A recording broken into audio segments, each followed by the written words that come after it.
जी अस्सलाम वालेकुम। मेरा ख्याल मेरी आवाज़ आप लोगों तक आ रही है कि कल तक जो हमने कंपाउंड इंटरेस्ट के क्वेश्चन सॉल्व किए, एक तो आप अपने ज़हन में रखें कि जिस तरह से आप पहले चैप्टर में इक्वेशन सॉल्व करते हैं, इसका अल्टीमेट आंसर ऐसे ही आता है कि एक इक्वेशन होती है और उसे हमें किसी अननोन की सॉल्व करनी है। अब इसमें अननोन एक्चुअली 4 है। फ्यूचर वैल्यू भी कभी पूछ सकता है, प्रेजेंट वैल्यू भी पूछ सकता है, इंटरेस्ट रेट भी पूछ सकता है, टाइम भी पूछ सकता है, और इवन ये भी कह सकता है कि कंपाउंडिंग। और जब वो चीजें ये पूछेगा इस अननोन में, अगर टोटल 5 मैं कह दूं तो 4 देगा, एक रह जाएगी और वो इक्वेशन की तरह सॉल्व कर दे। और उसको भी मैंने लास्ट टाइम आपको कहा कि अपना टाइम थोड़ा सा सेव करें और कैलकुलेटर पर वो एक्सप्रेशन जो है वो एज इट इज फीड कर दें, और जिस तरह से मैथमेटिकल इक्वेशन सॉल्व करते हैं उस तरह से वो आप इक्वेशन सॉल्व कर दें उसको। और कंपाउंड कब, जब बड़ा क्लियरली वर्ड कंपाउंडिंग लिखा हुआ है या क्वेश्चन साइलेंट है, कोई वर्ड नहीं लिखा हुआ, लग ऐसे रहा है कि कोई वैल्यू बतानी है, कोई इंक्रीज करके बतानी है परसेंटेज फॉर्म में। ये तो बहुत देर पहले हमने मैथ का स्टार्ट किया और उसमें ये पढ़ा कि अगर कोई चीज इंक्रीज होती है और वो इंक्रीज भी ओरिजिनल वैल्यू में शामिल हो जाए और अगली दफा इंक्रीज या डिक्रीज उस ओरिजिनल वैल्यू में ही आनी है, तो देन ये कंपाउंडिंग वाले फार्मूले से आप लोग इसको कर सकते हो। जी अब तक आपका कोई क्वेश्चन तो नहीं है मेरे साथ?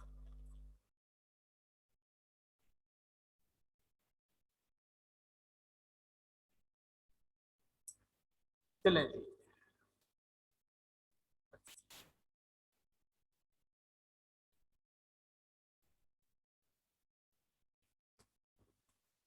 वालेकुम सर। वालेकुम सलाम। सर जो हमने कल क्वेश्चन किए थे उनमें से किसी भी एक का जो डेट है वो क्लियर करके एक बार बता दें। मैं आपकी बात नहीं समझा, कल जो क्वेश्चन किए थे इसकी बात कर रहे हैं ये वाले? इनमें से किसी भी क्वेश्चन का जो वो जब हमने प्रेजेंट वैल्यू कैलकुलेट कर ली थी, जैसे वो पहले क्वेश्चन में वो 1000 रुपीज देता है, उसके फिर 1 साल के बाद 1000 देता है, तो प्रेजेंट वैल्यू आने के बाद फिर वो एक बार डेट क्लियर करके बता दें। फर्ज करें आप इसकी बात कर रहे हैं, जी सर। क्लियर करके बता दें। मैं अगर आपसे दोबारा करूँ, इससे क्या मुराद है? जब हमने प्रेजेंट वैल्यू आ गई थी 2777, तो फिर उसको वो जब क्लियर करके बता दें कि 1000 माइनस कर करके वो कैसे जीरो होगा उसका डेट। जी हो गया।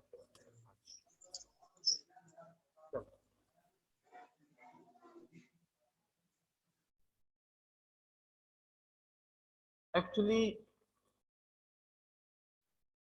किसी पर्सन ने दूसरे किसी से, बैंक से या किसी जगह से कोई लोन लिया उसने, और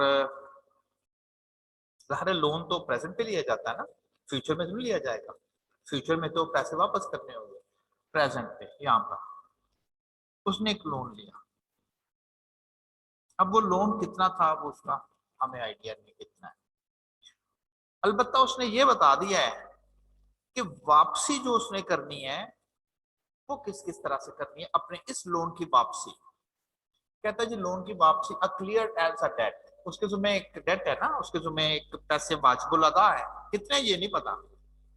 to clear up a date, अपना लोन उतारने के लिए, ये नहीं बताया कितना लोन है, अपना लोन उतारने के लिए अ पर्सन एग्रीज टू पे 1000 नाउ। कहता जी 1000 रुपया उसको, कहता जी आपको अभी दे दें।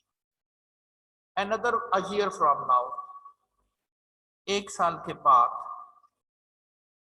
1000 रुपया कहता जी और पे करना होगा उसे, और 2 साल के बाद 1000 रुपया और पे करना। कहता जी ये 3 पेमेंट करेंगे, आपका डेट क्लियर हो जाएगा, आपके जिम्मे जो वाजिब लगा रकम है वो क्लियर हो जाएगी। कहता 8% इंटरेस्ट रेट चल रहा है और कंपाउंडेड क्वार्टरली चल रहा है।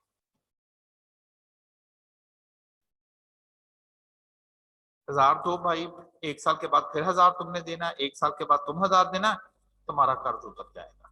ठीक हो गया, उतर जाएगा। कहता what is the present value of three payment. In other words, जब आप इसको इधर, ये जो चीज है इसमें प्रिंसिपल भी शामिल है और इंटरेस्ट की अमाउंट भी शामिल है। इसमें प्रिंसिपल शामिल है, इंटरेस्ट की अमाउंट शामिल है। प्रिंसिपल को प्रेजेंट वैल्यू भी कहते हैं ना, इसमें सिर्फ प्रेजेंट वैल्यू है क्योंकि वो तो अभी पे कर रहा है। पी प्रेजेंट वैल्यू को कहते हैं, वो कहता है find present value of three payments, यानी कि पी मालूम करना है, ऐसा कह दे। इससे मुराद ये है कि ये जो उसने 1000 रुपये पे करना है वो तो पहले ही प्रेजेंट पर है। अब ये जो 1000 रुपये है इसमें से पी कितना है। अब ये इसमें आई कब शामिल हुआ, इसमें एक साल का इंटरेस्ट आई शामिल हुआ। अब आप कहेंगे कि इसमें आप इंटरेस्ट कैलकुलेट करके माइनस कर दें। ठीक है जी, सही कह रहे हैं, इंटरेस्ट कैलकुलेट करके आप इसमें से माइनस कर देंगे। लोन था कितना जिसका आपने इंटरेस्ट कैलकुलेट करना है।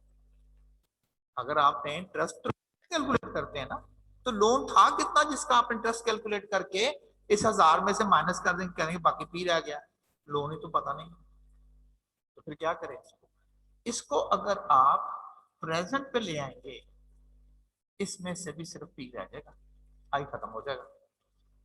अब जो तीसरा है इसमें भी आई है, इसमें कितनी देर का ये आई है, इसमें 2 साल का आई है।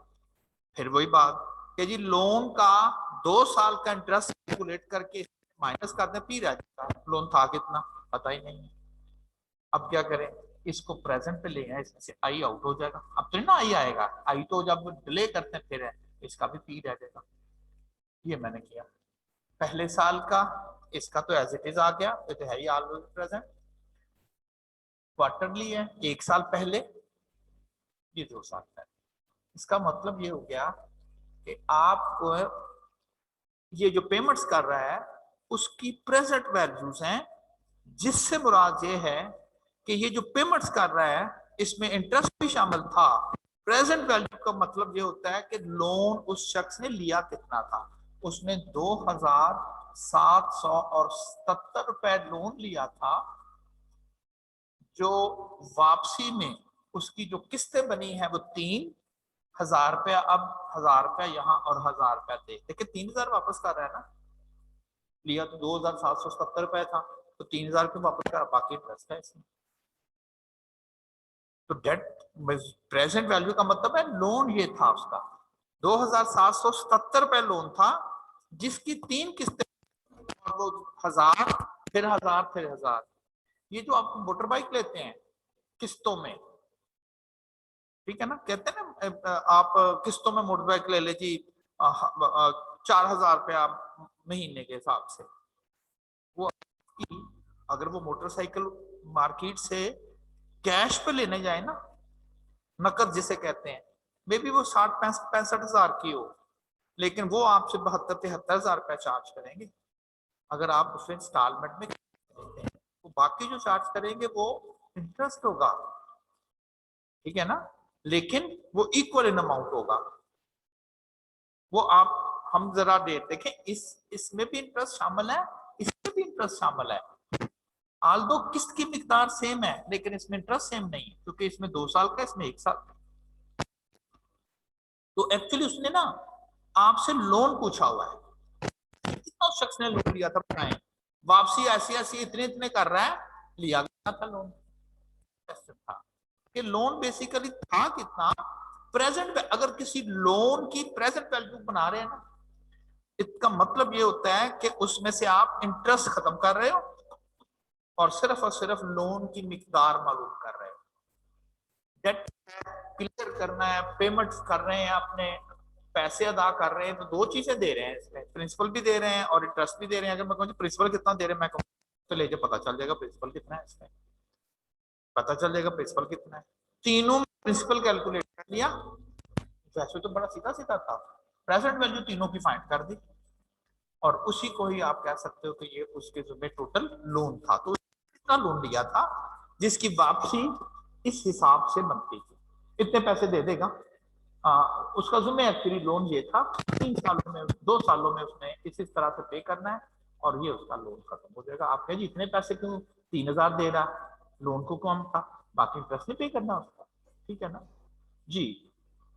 अब दोबारा आप हैंड रेज करें और मुझे बताएं कि क्या आपको क्लियर हुआ या किस पॉइंट पर आप कंफ्यूज हैं, मैं फिर दोबारा उसे एक्सप्लेन करूंगा।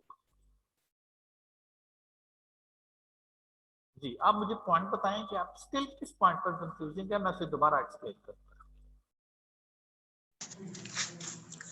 सर जब आपने कल ये लोन वगैरह फाइंड किया था तो मैंने इसको फिर 8% के हिसाब से दोबारा इंक्रीज करके और उसमें से 1000 रुपीज़ वगैरह माइनस करके इसे एंड में जीरो करने की कोशिश कर रहा था, वो नहीं हो रहा था मुझसे। नहीं, आप गलत कर रहे हो ना, आप गलत कर रहे हो। इसको इसको जब आपने इंक्रीज करना है तो वो अगले क्वेश्चन आएंगे कि उसमें किस तरह से हर वक्त इंटरेस्ट की और अमेंडमेंट की अमाउंट जो है वो जीरो होगी। ये ऐसे नहीं है कि आप इसको ये देखें, उसमें जब आपने उसने 1,000 रुपया लोन वापस कर दिया है पहले स्टार्ट में, तो वो क्या माइनस किया गया इसमें से, उसको छोड़े आप।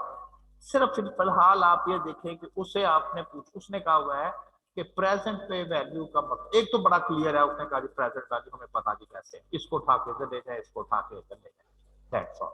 मैं आपको टेक्निकली इसकी मीनिंग समझा रहा हूँ कि इससे मुराद क्या होती है कि फ्यूचर की जो पेमेंट्स होती हैं उसमें प्रिंसिपल प्लस इंटरेस्ट होता है। अगर उसमें से प्रिंसिपल की मिकदार मालूम करनी हो उसे आप शुरू में ले जाएं, क्योंकि शुरू में इंटरेस्ट तो है ही नहीं, ठीक है ना। नाउ बस इधर ले आएंगे तो आपको प्रिंसिपल लोन जो है वो आ जाएगा। फिलहाल इसमें अगले जो प्रॉब्लम्स थे उसमें मैंने ये कहा था कि एक ये भी कुछ लोन लिया हुआ है, ठीक है ना, उसने वापस करने हैं।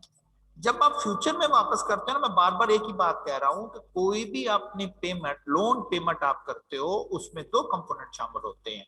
एक उसमें जैसे मैंने एक एग्जांपल दी थी, आपने 100 रुपए फर्ज करें लोन लिया है, आप कहती मैं 1 साल के बाद 20 रुपए वापस कर रहा हूं अपनी लोन पेमेंट में 20 रुपए वापस कर रहा हूं। तो आप अपना लोन ओरिजिनल प्रिंसिपल 20 नहीं वापस कर रहे हैं, वो लोन में 10 रुपए इंटरेस्ट हो चुका है, 10 रुपए इंटरेस्ट के जाएंगे, 10 रुपए उसमें से प्रिंसिपल जाएगा। अब चूंकि मुझे पता है लोन 100 का है इसलिए मैंने आसानी से बता दिया, यहां नहीं पता हमें, ठीक है ना, यहां नहीं हमें पता, तो इसलिए मैंने उनकी प्रेजेंट वैल्यू बनाई। नाउ इंटरेस्ट उसमें से आउट हो गया और बाकी प्रिंसिपल रह गया। इसी तरह से ये क्वेश्चन है, वो कहता जी कि कुछ लोन लिया था, कुछ पैसे वापस कर दिए, पता कितने हैं, कहता 2 साल के बाद वो कहता जी ₹1,00,000, इसमें फिर P प्लस आई है। 5 साल के बाद 60,000, इसमें भी P प्लस आई है। लोन है ना, आप ड्यू है उसने कर रहा है, तो आप ये नहीं कहेंगे 1,60,000 का लोन था, इसमें 2 साल का इंटरेस्ट भी शामिल है, इसमें 5 साल का इंटरेस्ट भी शामिल है। आप कहेंगे फिर लोन मिकदार करेंगे, इस प्रेजेंट पे ले आओ, P रह जाएगा, इसे प्रेजेंट पे ले आओ, P रह जाएगा, लोन अमाउंट रह जाएगी। अब पढ़ते हैं, suppose Rashid owes Mr. Ahmed to some money 100,000 due in 2 years, 2 साल के बाद उसने 1,00,000 देना है, P प्लस आई, ये कंफर्म है। 60,000 5 year, P प्लस आई है उसने। इफ ही विशेस टू पे of the total date now, कहता अभी मैं सारे पैसे दे देता हूं, जो पैसे उसने यहां देने हैं इसमें P प्लस आई है, कहां दे रहा है, यहां पर आ रहा है, इसका मतलब आई खत्म हो गया, क्योंकि यहां तो स्टार्ट में ही है ना। तो ये भी वो लोन मिकदार ही आपसे पूछ रहा है कि लोन कितना था, कहता मैं भी दे देता हूँ तुम्हें पैसे, ये भी इधर ले आए, यहां पर बता रहा है वो, ठीक है ना। और मैंने एक आइडिया ये दिया था कि जो अमाउंट ड्यूज हैं ये और ये अमाउंट ड्यूज, आप इनको और पे करना चाहता है नाउ, ये ड्यू है ये नाउ है। ड्यू का मतलब है पहले ये देना था उसने, ये उसका प्लान था, ये निगोशिएशन हो चुकी थी, ये ड्यू है, ठीक है। और अब कहां पे कर रहा है, कहता सिंगल पेमेंट नाउ, यहां पे कर रहा है। तो ये ड्यू अमाउंट्स हैं और ये, आप इन तीनों में से किसी एक डेट को रेफरेंस डेट क्लियर कर कि this one is the reference date which में अब एक आइडेंटिटी इक्वेशन आपने सामने बना देनी है, और वो क्या है, आपने जो value of payments due at reference date, अब फर्ज करें मैं रेफरेंस डेट ये बना लेता हूं, किसी को मैं बना सकता हूं। यहां पर वो कहता है पेमेंट्स कर रहा है, कितनी करे ये क्वेश्चन है, एक्स, पता नहीं कितनी कहता है। अगर देखा जाए तो ये भी तो वही प्रॉब्लम है, जब भी आप अपने अमाउंट ड्यू को प्रेजेंट पे ले आते हो, मतलब होता है लोन की असल मिकदार कितनी है, ठीक। अब वो कहता है जी इसको पहले तो क्या करना है, अमाउंट ड्यू को रेफरेंस डेट पे लेके आए, तो ये 2 साल पहले इसकी वैल्यू बनानी पड़ेगी, ये 2 साल पहले की वैल्यू। अब एक और भी है 5 साल, इसे 5 साल पहले लेकर आए, तो ये 5 साल पहले आ, तो ये आ गया value of amounts due at reference date, ये वाली आ गई। This must be equal to payments at reference date, payments जो करना चाहता है, कहां करना चाहता है, कहता जी इसी डेट पे करना चाहता है, एक्स के बराबर आते हैं, दोनों बराबर करते हैं। कहता जी अगर आप, ये भी वही क्वेश्चन है, उसके जुम्मे 1,25,727 रुपए लोन था, 1,25,727 रुपए लोन था, अदायगी उसने 1,60,000 क्यों करनी, लिया तो 1,25 था, तो क्या अभी दे, अगर 1,25 देना तो अभी दे, फिर वो तो फ्यूचर में दे रहा है, तो इसमें 2 साल का इंटरेस्ट भी लेगा, फिर 5 साल का इंटरेस्ट, जो बाकी बचेगा उसमें 5 साल का इंटरेस्ट, तो उसने एक्चुअली मिल मिला के ये भी कह सकता था इस क्वेश्चन में, find present value of amount due, यही आंसर आना था, find the amount of loan, यही लिखना था, और वो कह रहा है कि प्रेजेंटली वो पे करना चाहता है, कितने पैसे पे करे, अब भी इसका मतलब यही है, क्या एक सिंगल फार्मूला बना, सिंगल फार्मूला बना, amount dues at the reference must equal to payments at the reference date. Reference date कुछ भी मैंने कहा बना सकते हैं, आप इसे रेफरेंस डेट बना दें। जब आप इसे रेफरेंस डेट बनाओगे तो 2 अमाउंट्स ड्यू है, एक है 100,000, वो तो पहले ही यहां पर पड़ी हुई है, उसे तो कुछ नहीं करना, प्लस इस ड्यू को भी यहां लेना है, प्रेजेंट वैल्यू बनानी पड़ेगी इसकी, और नेगेटिव 2-3 साल का गैप है ना, ये तो हो गया amount due at reference date, is must equal to payments at the reference date, कहां पे करना चाहता है, वो कहता अभी यहां, ओके, इसको भी उठा के यहां ले जाए, तो ये 2 साल के बाद का क्या बनेगा फ्यूचर, 4 इंटू कितने, 2 साल, एक्स तो अभी इसमें, लेकिन इसकी वजह से थोड़ा सा मुश्किल हो गया ना, आपके जी इसके ऊपर से उतर गया था, वो लग गया, तो मैंने कहा था जहां एक्स आए ना उसे रेफरेंस डेट बना के और प्रॉब्लम सॉल्व कर दिया। ये हो सकता है, इट मे बी पॉसिबल, वो आपसे ये पूछे कि जी ये अमाउंट ड्यू थी, ठीक है ना, मैं दोबारा से लिख देता, वो कहता है जी कि ये अमाउंट ड्यू थी 5 साल और 2 साल, वो कहता है कि उसने प्लान उसे किया जाना, तुम्हें ना 3 साल के बाद तुम्हारा लोन वापस करूंगा, जितना भी हो चुका होगा, मैं बजाय इसके कि 2 दफा क्यों, एक दफा 2 साल के बाद, एक दफा 5 साल के बाद, कहता 2 5 छोड़ो तुम, मैं तुम्हें 3 साल के बाद तुम्हारी सारी अदायगी कर, 3 साल के बाद क्या करें, इसे बना लें रेफरेंस डेट, अदायगी यहां करना चाहता है पेमेंट्स, ड्यू अमाउंट्स एक यहां पर है एक यहां पर है, इसका बना ले फ्यूचर 1 साल का, ये बनेगी प्रेजेंट 2 साल पहले, तो ये आ जाएगी value of payments at reference date, और पे कहां करना है उसने, इधर ही करनी है, एक्स इक्वल, फिर भी सॉल्व कर लेंगे एक और वे, वो कहता है ना मैं 3 साल पैसे वापस करूंगा, तो आप क्या करें, थोड़ा हो जाएगा, कोई मसला नहीं, आप क्या करें, आप ये तो पता कर लें कि जो उसने लोन कितना है, आप कहेंगे 1,60,000 वापस चुका रहा, नहीं इसमें तो इंटरेस्ट भी है, अब लोन कैसे पता चलेगा, प्रेजेंट पे ले लोन पता चल जाएगा, तो आप ना इन्हीं को इधर ले आए और इसको भी कर लीजिए, यहाँ जो वैल्यू आएगी वो लोन की वैल्यू आएगी, देखिए ना लोन की वैल्यू, कब पे कर रहा है, कहता कितने पैसे 3 साल के बाद पे करे, इसमें 3 साल का इंटरेस्ट डाल दें, आपका क्वेश्चन सेम सॉल्व हो गया। कैसे करके देंगे, ऐसे करके, मैंने एक दफा बोला था ना कंफ्यूजिंग है ना तो सबको उठा के ना प्रेजेंट पे ले आया कर कि ले भाई ये है तुम्हारा लोन, वापस कब करना आप बताओ, 3 साल के बाद 3 साल का इंटरेस्ट डाल, बिल्कुल सही है ना। तो और दूसरा रेफरेंस डेट कॉन्सेप्ट, जहां वापस करना है ड्यू को भी उधर ले आए, वापसी वाली रकम भी उधर ले आए, दोनों को सॉल्व कर दें, मसला हल हो जाएगा। अब देखिए सारे प्रॉब्लम्स जो हैं वो इसी तरह से कर रहा हूं,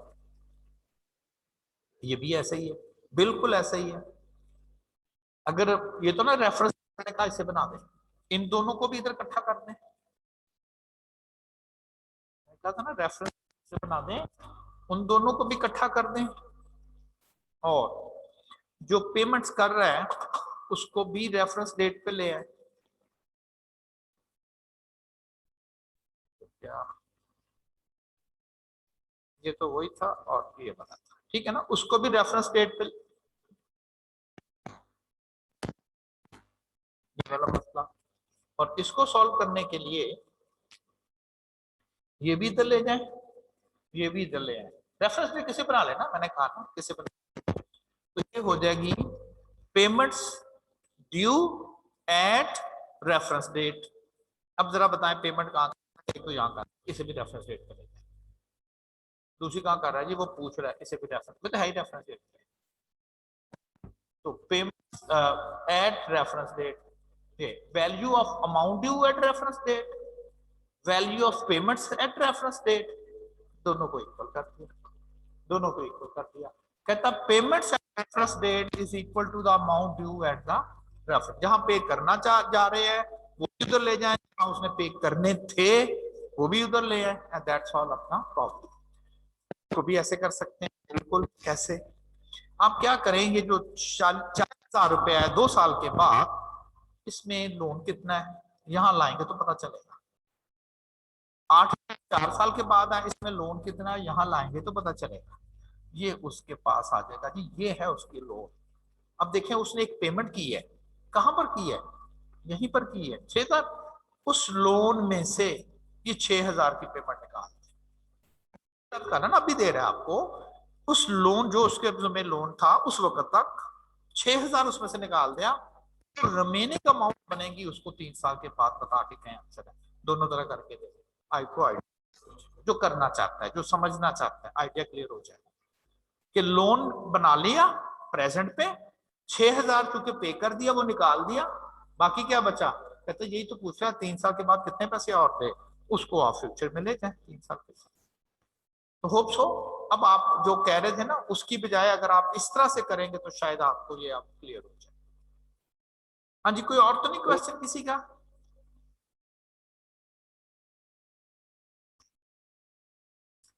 चले, अच्छा अच्छा, आज का जो कंसर्न है हम ये पढ़ चुके हैं कि सिंपल इंटरेस्ट में जो इंटरेस्ट अर्न किया जाता है वो प्रिंसिपल का हिस्सा नहीं बनता, तो सेट असाइड एक साइड पर रहता है।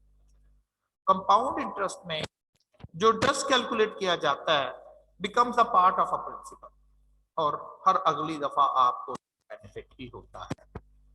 फर्ज करें दो दो स्कीम्स हैं, आप एक एक जो स्कीम है वो सिंपल इंटरेस्ट के साथ है, एक स्कीम वो आप सिंपल इंटरेस्ट के साथ वहां से आपको पैसे मिलते हैं, और एक में आपको कंपाउंड इंटरेस्ट से मिलता है। दोनों जगह जो है वो दोनों जगह से आपको सेम ही 10% एक्सपोज प्रॉफिट मिलता है, सिंपल सिंपल कंपाउंड से। 1 साल तक चाहे वो सिंपल इंटरेस्ट में आप कर दें या कंपाउंड इंटरेस्ट में कर दें, लेकिन 1 साल तक किसी में कोई बेनिफिट नहीं, तो सेम ही। ये फर्ज करें सिंपल इंटरेस्ट में था, आपने यहां पर 100 रुपया लगाया हुआ है, 10% रेट मिल रहा है, मैं पूछूं जी 1 साल के बाद कितने पैसे हो जाएंगे, 10% 100 का भी 100 तो और 10 रुपए मिल जाए, ठीक हो गया। दूसरा है वो कंपाउंड इंटरेस्ट है, 1 साल के बाद 100 रुपया लगा रहे हैं, 10% रेट है, 1 साल के बाद कंपाउंड इंटरेस्ट से कैलकुलेशन करनी है एनुअली, कंपाउंडिंग एनुअली, ये भी 110 ही होगा, ऐसा ही है ना, फर्क अगले साल में जाके पड़ेगा। नेक्स्ट क्यों, नेक्स्ट ईयर में ये 110 है, मिलेंगे आपको, यानी कि 110 हो चुके होंगे लेकिन मिलेंगे तो नहीं।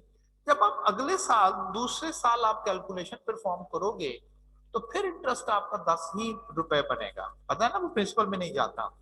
110 वो हो चुके थे, 10 और है, अब आप बैंक से लेके तो बैंक वाला कहेगा भाई साहब 100 रुपया पकड़े, वो 2 साल का 20 रुपए इंटरेस्ट और 120 रुपए। लेकिन अगर आप इधर आएंगे, अब आपका इंटरेस्ट जो है वो 11 रुपए बनेगा, क्योंकि इसका इंटरेस्ट इस हिसाब से बनना है, ठीक, 11 रुपए। और अब आप इस बैंक से लेके जाएंगे तो 121 रुपए, 2 साल के बाद 1 रुपया आपको जो है वो कंपाउंड इंटरेस्ट और सिंपल इंटरेस्ट का जो डिफरेंस है वो 1 रुपया बनेगा, ऐसे ही है ना। तो कंपाउंड इंटरेस्ट आप ज्यादा अर्न करते हो as compare to simple interest if the time on investment is more than 1 year, क्योंकि 1 year तक तो कोई फर्क नहीं। अब नेक्स्ट आपका यही है कि जी क्वेश्चन किए जाते हैं कि कंपाउंड इंटरेस्ट और सिंपल इंटरेस्ट का कितना डिफरेंस होगा। हाँ भाई डिफरेंस क्यों होगा, रेट रेट सेम है, हाँ जी रेट सेम है, रेट दोनों जगह सेम है, प्रिंसिपल सेम है, प्रिंसिपल सेम है। अगर तुझे प्रिंसिपल या रेट के ही फर्क पड़ गए फिर तो ये क्वेश्चन ही फजूल हो गया कि जी किसमें ज्यादा फायदा है आपका जी। लाइक इधर आप 10,000 रुपया लगा दें और फिर क्वेश्चन पूछे जी 2 साल के बाद किसमें से आप ज्यादा फ्यूचर वैल्यू बनेगी, तो सिंपल इंटरेस्ट से ज्यादा बढ़ेगी, वहां पैसे 10,000 लगाए हुए हैं, कंपाउंडेड में 100 आया हुआ है। तो क्वेश्चन है कंपैरिजन करना है और कोई चीज चेंज नहीं करनी है आपने, सवाए इसके कि आपने सिंपल और कंपाउंड इंटरेस्ट कैलकुलेशन मेथड बस से, लेकिन ना एक क्रॉप है, आप क्या जी मैंने फर्स्ट जो क्रॉप है उसके ऊपर मैंने 30 केजी जो है, फर्स्ट जो क्रॉप है मैंने 30 केजी उस क्रॉप के ऊपर फसल के ऊपर जो है वो खाद डाली 30 केजी, और उसको 3 दफा पानी दिया और यहां से जीट लोड करें। दूसरी पर आपने 35 केजी खाद डाली हुई है और 4 दफा पानी दिया उस फसल को, जीट नोट करें और कहें कि जी किससे ज्यादा यील्ड आई है। फर्ज करें आप कहते हैं इससे ज्यादा, लेकिन आपको तो नहीं पता फर्टिलाइजर की वजह से आई है पानी की वजह से, क्या कंफर्म करेगी, पता नहीं क्या हुआ जी। मैं फर्टिलाइजर की वजह से देखना चाहता था तो ये तो फिक्स करो फिर। अब देखो, अब जो ज्यादा यील्ड आएगी बाकी सारा कुछ सेम, सिर्फ आपने फर्टिलाइजर चेंज की है, इसका मतलब है जो इंक्रीज इन यील्ड आई है it is not due to fertilizer. यहां पर भी हम देखना चाहते हैं कंपाउंड इंटरेस्ट और सिंपल इंटरेस्ट में से कौन ज्यादा कमाता है और कितना ज्यादा कमाता है।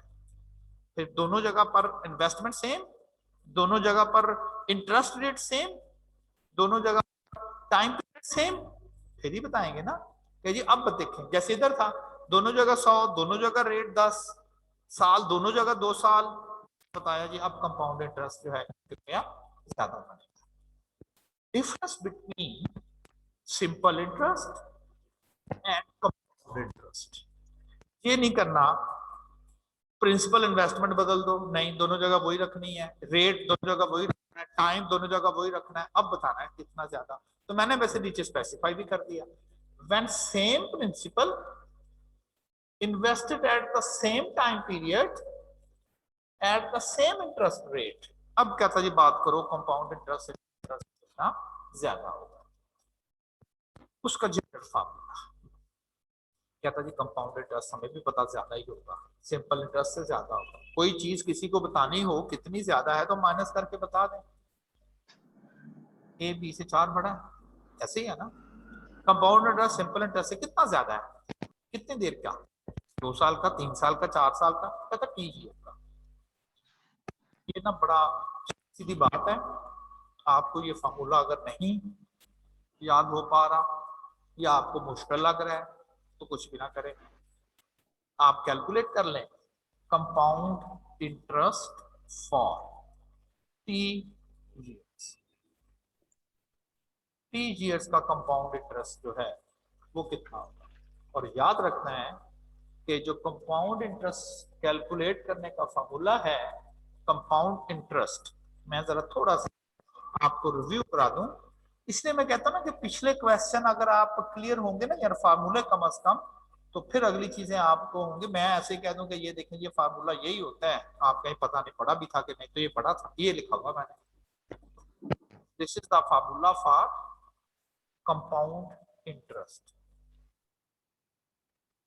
दिस वन, क्या ये वाला, this is the formula for compound interest, P into 1/m power n minus 1।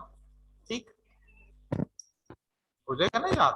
ये वाला एक्चुअली था, क्या था, अमाउंट में से प्रिंसिपल निकाला, मैंने पी कॉमन कर लिया, तो यही होता ना कंपाउंड इंटरेस्ट, अमाउंट से प्रिंसिपल निकाल दे, मैंने अमाउंट की जगह उसकी वैल्यू रख दी और सॉल्व कर दिया। तो ये फार्मूला मैंने यहाँ पर जो है वो मेंशन किया हुआ है। अब लगेगा ये कि ये तो सब बड़ा डिफरेंट सा लिखा हुआ आपने, उसको मैं एक्सप्लेन कर देता हूँ। क्या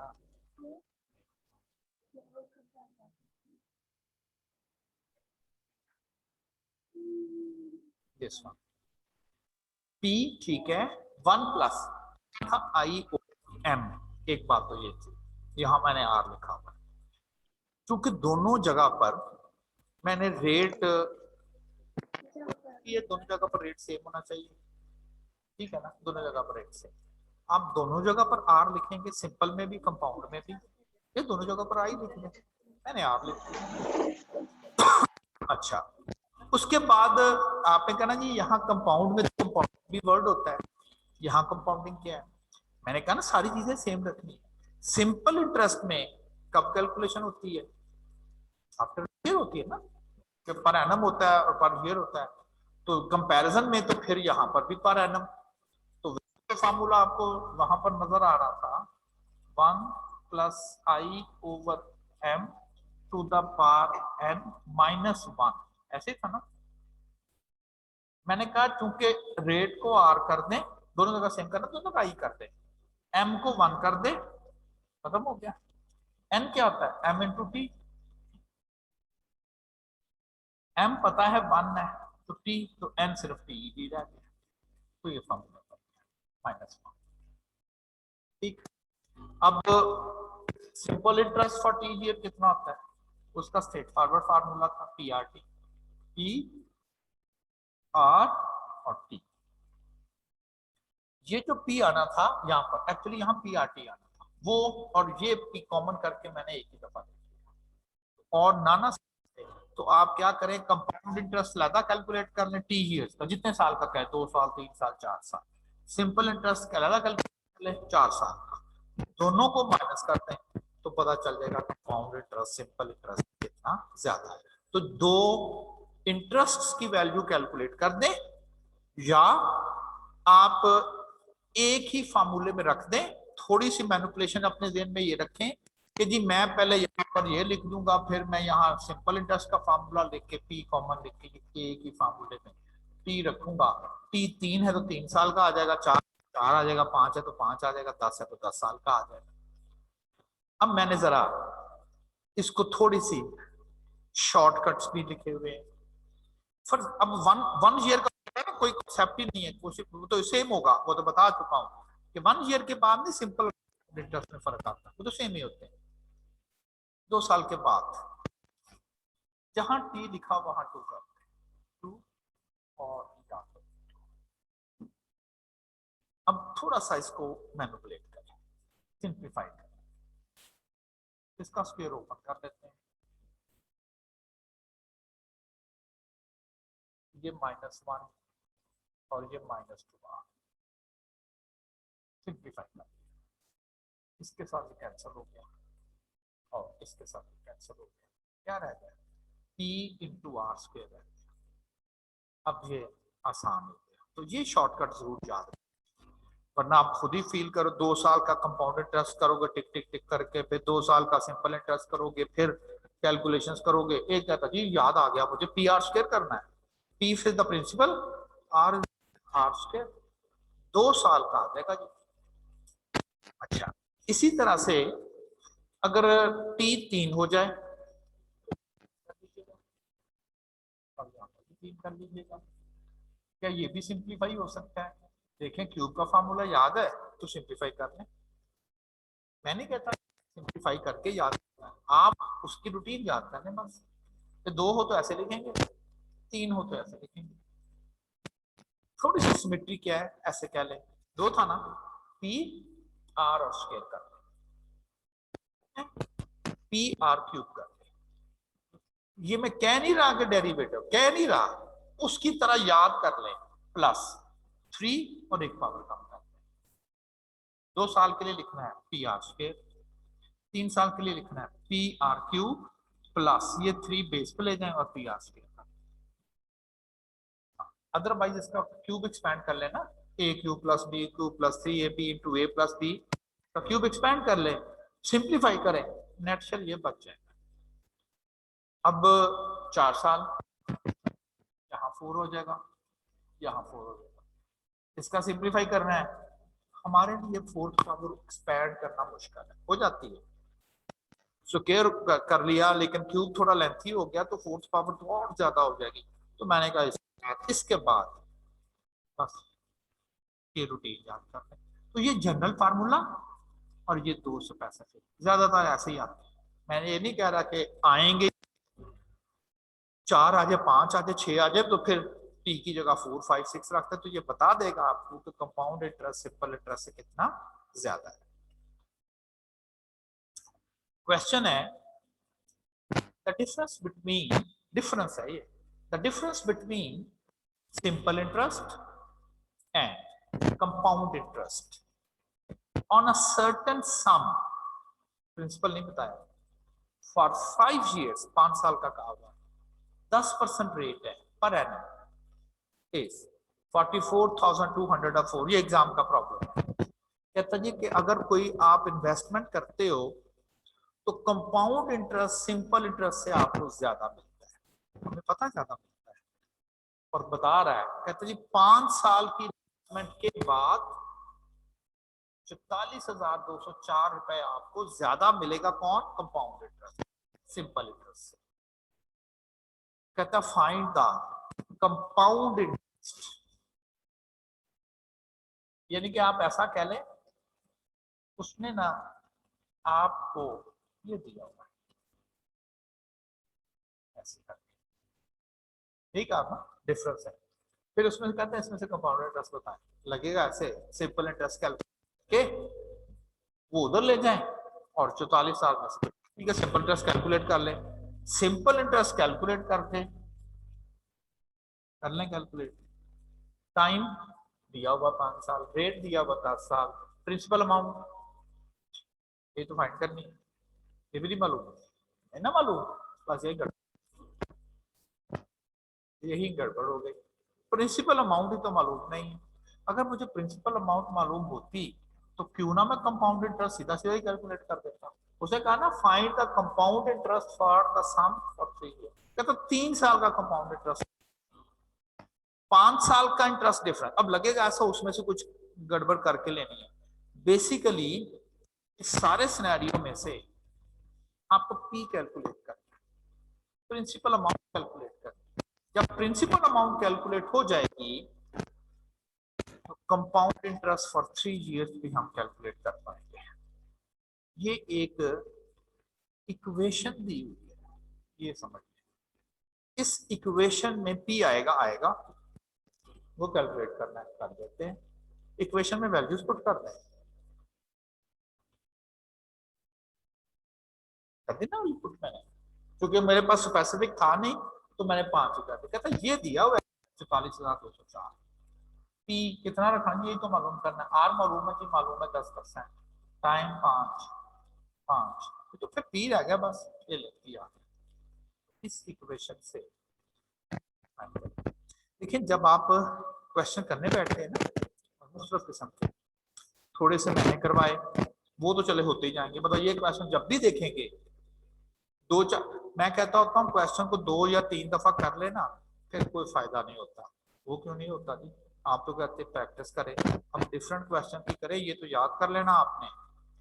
आप जब कहते हैं ना जेर माने ना मैंने, आपने कहा जी नहीं अब 5 साल का निकालेंगे, पी निकालेंगे, पी का 3 साल का बड़ा आसान है, क्या बार बार करके देखना, वाकई बार बार करके क्या देखना गलत है। अब तो याद है आपको, कोई और करके देखें इस तरह के किसी और तरह से, ठीक है ना। तो प्रिंसिपल आ गया, प्रिंसिपल आ गया तो कंपाउंड इंटरेस्ट आ गया, ये कंपाउंड इंटरेस्ट का फार्मूला लगा दिया। तो एक्चुअली ये नई चीज आप याद थी, ये जी ये कैसे लिखना है, ये ऐसे लिखना है, इधर से पी आ जाएगा, इधर से पी आ जाएगा और पी कंपाउंड इंटरेस्ट में रखिएगा। कंपाउंड इंटरेस्ट का फार्मूला हम पढ़ते हैं, तो 3 साल का कंपाउंड है, हो सकता है आपको प्रिंसिपल ही पूछ लेता, ठीक है ना, लेकिन जरा उसने वो पूछ लेता ना तो शायद हमारे लिए थोड़ा आसान था कि प्रिंसिपल फाइंड करना, इक्वेशन बना दी, लेकिन करना एक्चुअली प्रिंसिपल ही फाइंड है क्योंकि उधर से बात बननी है, क्योंकि उसने अमाउंट तो 3 साल की पूछी हुई है, लेकिन इनडायरेक्ट वे से पूछी। हाँ जी, कोई क्वेश्चन तो नहीं है आपका?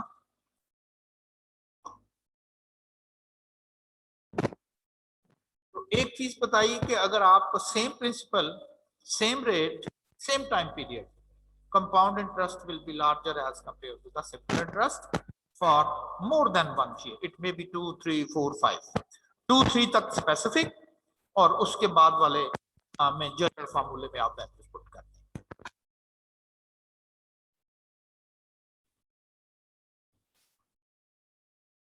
नेक्स्ट वन है what is the effective rate of interest. इसको समझने के लिए एक बस इतना कॉन्सेप्ट ये समझ कि अगर आपने 2 पेपर दिए, एक 150 नंबर का पेपर था, एक 250 का था, एक 250 का था। अगर मैं आपसे ये कहूं इसमें आपके आ रहे हैं 98 मार्क्स, इसमें आ रहे हैं 149 मार्क्स, किसमें ज्यादा है? आप कहेंगे 149, लेकिन वो 250 में है। इस चीज को कैसे कवर करते हो? आप इसकी परसेंटेज बनाते जिसे आउट ऑफ 100 करते हो, आप इसकी भी बनाते जिसे आउट ऑफ 100 करते हो। अगर इस पेपर के 100 नंबर थे आपके कितने आए, इस पेपर के 100 नंबर थे आपके कितने, अब ठीक है अब कंपैरिजन कर लेना, that's true, just like a standardization type की चीज की, ठीक हो गया ना। अच्छा अब जरा इधर देखिए क्या है, अभी बात हम कर रहे हैं रेट्स की। फर्ज करें एक शख्स है 100 रुपए दिया उसने, 100 रुपया जो है वो इन्वेस्ट करता है, कंपाउंडिंग फर्ज करें वो क्वार्टरली है, रेट 10%, 10% रेट है, कंपाउंडिंग जो है वो क्वार्टरली। हम यहां पर एक कैलकुलेशन परफॉर्म कर लेते हैं, फ्यूचर वैल्यू बनानी हो 1.05, क्योंकि सेमी एनुअल है ना तो आधा हो जाएगा, 1 साल के बाद अगर मैं बात करूं 1 साल के बाद तो ये पावर 2 हो जाएगी। इसको जरा कैलकुलेट कर लेते हैं, 100 इंटू 1.05 और उसका 110 रुपए और 25 पैसे उसके अकाउंट में आ जाए, 110 रुपए 25 पैसे। एक बैंक आपको ऑफर दे रहा था 10% रेट और कंपाउंडेड जो है वो क्वार्टर लिखा, सेमी एनुअल लिखा था। अच्छा फर्ज करें एक कोई दूसरा बैंक है, आप एक जगह जॉब कर रहे हो किसी बिजनेस में, आपका जो ऑनर है वो कहता है यार हम ना अपना अकाउंट चेंज करना चाहते हैं, किसी ये इन्वेस्टमेंट दूसरे बैंक में ले जाना चाहते हैं दूसरे बैंक, थोड़ा सा हमें ये बैंक वाले तंग करते हैं, दूसरे बैंक ने हमें ऑफर दी है, वो कहते हैं जी कि जो पैसे आप उधर को जितना इंटरेस्ट मिलता है हम भी वही देने के लिए तैयार हैं। आप उधर से तो मैं 100 रुपया लगाया था, मैंने तो 1 साल के बाद मुझे 110 रुपये 25 पैसे मिल रहे हैं, वो कहते हैं हम भी दे देंगे, आप हम भी 110 रुपये 25 पैसे वही देंगे जो उस बैंक को देना। लेकिन हमारा थोड़ा मसला क्या है, हमारा जो बैंक है उसकी स्ट्रेटेजी है कि वो एनुअल कंपाउंडिंग करती है, देर तो गड़बड़ हो जाएगी, वो कहते हैं एनुअल कंपाउंडिंग करती है। अगर आप वहां से 10% डिमांड करोगे वो तो 110 बनेगा, 110 से शायद 25 तो नहीं बनेगा, क्योंकि कंपाउंडिंग चेंज करती है, क्वार्टरली की सेमी एनुअली की जगह एनुअली।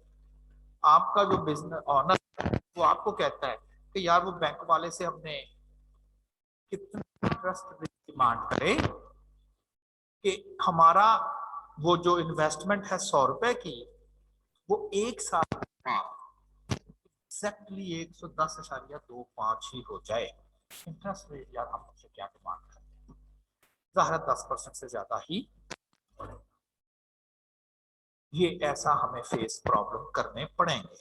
बिजनेस इन्वेस्टमेंट कर रहे हैं, इसको ऐसे ले ले, एक बैंक वाला कहता है कि जी मैं 10% रेट देता हूं लेकिन मैं सेमी एनुअली करता हूं, दूसरा बैंक कहता है कि जी मैं 10.25 करता हूं लेकिन मैं कंपाउंडिंग स्लो करता हूं, साल के बाद करता हूं।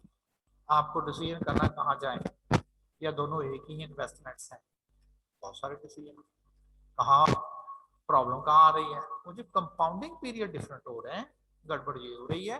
कंपाउंडिंग पीरियड सेम हो ना, तो जो बैंक आपको इंटरेस्ट रेट ज्यादा दे रहा है आप वहां इन्वेस्टमेंट करें, वो कंपाउंडिंग पीरियड गड़बड़ कर रहा है। ऐसा कोई भी रेट जो साल में एनुअली हो उस रेट को हम कहते हैं इफेक्टिव रेट।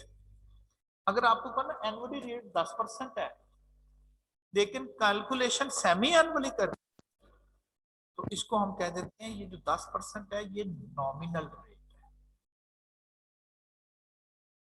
Nominal rate. फिर बोल रहा हूं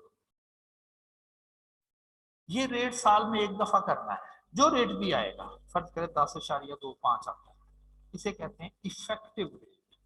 ऐसा कोई भी रेट जिसका, आप ऐसा कह लें, ऐसा रेट का कंपाउंडिंग पीरियड 1 साल हो, इफेक्टिव रेट, और ऐसा रेट जिसका कंपाउंडिंग पीरियड मोर देन 1 हो, जैसे सेमी एनुअली क्वार्टरली, तो उसे हम नॉमिनल रेट कहेंगे। और क्वेश्चन है कि नॉमिनल रेट का इफेक्टिव रेट कैसे बनाना है। जैसे यहां पर मैंने कहा था कि 10% रेट है, कंपाउंडेड सेमी एनुअली है, इसको अगर कंपाउंडिंग एनुअली करना हो तो ये रेट कितना बनेगा, एनुअली हो गया ना, यानी कि ये इफेक्टिव रेट बनाएगा, इफेक्टिव रेट। तो नॉमिनल रेट को इफेक्टिव रेट में कैसे कन्वर्ट करना, नॉमिनल रेट क्या है, पर ईयर रेट, लेकिन अगर उसकी compounding more than 1 in a year हो तो वो नॉमिनल रेट, और पर ईयर रेट अगर उसकी कंपाउंडिंग 1 इन अ ईयर हो तो वो इफेक्टिव रेट। अब मैं जरा पढ़ रहा हूं, इफेक्टिव रेट ऑफ इंटरेस्ट, कहता rate of interest compounded annually, ठीक हो गया, यही इसे कह रहे हैं, लेकिन which gives the same amount of interest, कहते पैसे उतने मिले S obtained by nominal rate, यानी कि ऐसा रेट जो साल में ज्यादा दफा कैलकुलेट हो, compounded a number of times each, ऐसा रेट जो साल में एक से ज्यादा दफा कैलकुलेट नॉमिनल रेट, लेकिन उसको ऐसे रेट में बदलना जो साल का रेट बन जाए इफेक्टिव रेट, लेकिन दोनों जगह से आपको इंटरेस्ट सेम ही, जैसे मैं कहता ना उधर 110.25 तो आपने कितना इंटरेस्ट कमाया, 10.25 कमाया है, 10.25 आपने इंटरेस्ट कमाया है, 10% की 10% में इन्वेस्टमेंट की थी सेमी एनुअली, आपने जो इंटरेस्ट कमाया है वो 10.25 कमाया है। आप कहते हैं इधर आ जाए, अगर मैं ये करूं, इंटरेस्ट मेरा भी अब भी 10.25 ही हो, बता सकते हैं मेरा साल का रेट कितना होगा, तो मुझे इतना रेट वहां से डिमांड करना पड़ेगा, यही बनता ना। तो आप इसको कहते हैं नॉमिनल, इसकी वजह से नॉमिनल रेट, इसकी वजह से इफेक्टिव रेट। तो ये नॉमिनल रेट को मैंने किसमें बदल दिया, इफेक्टिव रेट में। अब यहाँ पर ये क्वेश्चन है कि जी कैसे कन्वर्ट कैसे करना, और ये भी हमें पता है चूंकि इफेक्टिव रेट साल के बाद कैलकुलेट होना, वो हमेशा हर नॉमिनल रेट से ज्यादा होगा, चाहे वो सेमी एनुअली हो, क्वार्टरली हो, वीकली हो। इंटरेस्ट जो कि सेम कमाना है, तो फिर इफेक्टिव रेट ज्यादा करेंगे तो सेम इंटरेस्ट आएगा, क्योंकि वो जल्दी कंपाउंडिंग कर रहे भाई, आप लेट कर रहे हो। सिंपल फार्मूला क्या इफेक्टिव रेट का, this is formula for effective rate. अब इसके 2-3 वर्जन है। इफेक्टिव रेट तो बार बार हमें पता चल गया है कि जी ये वो रेट होता है कि जिसमें हम किसी भी नॉमिनल रेट को इफेक्टिव रेट में कन्वर्ट करते हैं। क्या फार्मूला है, इस ई से मैंने इफेक्टिव रेट के लिए लिख दिया, ई 1 प्लस आई, ये वो नॉमिनल रेट है, कितनी दफा कैलकुलेट होना है, पावर एन -1। तो ये कि अगर आपने इफेक्टिव रेट कैलकुलेट करना हो, अगर आपको नॉमिनल रेट्स गिवन हो। अभी जैसे एक एग्जांपल, अभी एक एग्जांपल करते हैं तो ये क्लियर हो जाएगा। इसकी पहले एक एग्जांपल कर लेते हैं। एग्जांपल 36 क्या कहती है, कहता find the value of effective rate, ऐसा रेट जो साल में एक दफा कैलकुलेट हो, of interest equivalent to nominal rate. ये रेट वो रेट है जो साल में 4 दफा कंपाउंडिंग होती है, तो 8%। कहता पैसे उतने ही कमाने हैं, इंटरेस्ट उतना ही कमाना है, लेकिन वो कंपाउंडिंग साल में सिर्फ एक दफा कर रहा है, तो क्या रेट 8% है? नहीं, फिर ज्यादा लेना पड़ेगा। कितना, यही तो बताना, हाउ मच। क्योंकि यहाँ नॉमिनल रेट गिवन है, क्वार्टरली है ना, साल में एक से ज्यादा दफा है, तो ये नॉमिनल है। चूंकि आपको नॉमिनल रेट गिवन है और आपने इफेक्टिव रेट कैलकुलेट करना है, ई 1 प्लस कितना जी, नॉमिनल रेट 8%, कंपाउंडेड क्या है जी, क्वार्टरली, फॉर 1 ईयर, ज़ाहिर इफेक्टिव रेट होता है ईयर में। सॉल्व करते हैं।